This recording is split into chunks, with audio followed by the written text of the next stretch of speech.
To alhamdulillah babu abin da zamu cewa Allah sai dai godiya.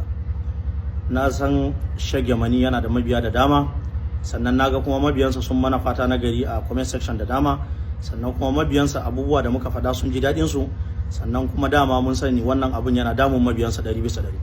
To alhamdulillah babu abin da zamu cewa Allah sai dai godiya.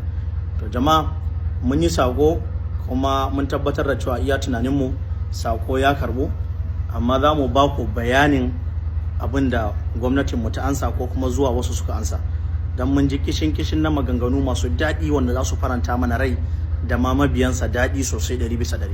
Don babu daɗi a ce ga azumi ya tinkaro a ce irin malami Shagemani bana ba zai hakan kan kujera saboda ya faɗakar da al'umma ba. Gaskiya wannan abu ne mai tsanani, amma addu'o'in kwari yanzu muke da bukata.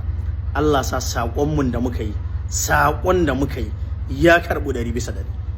Allah subhanahu wa ta'ala ya samu dace. Allah rufa mana asiri duniya da lahira.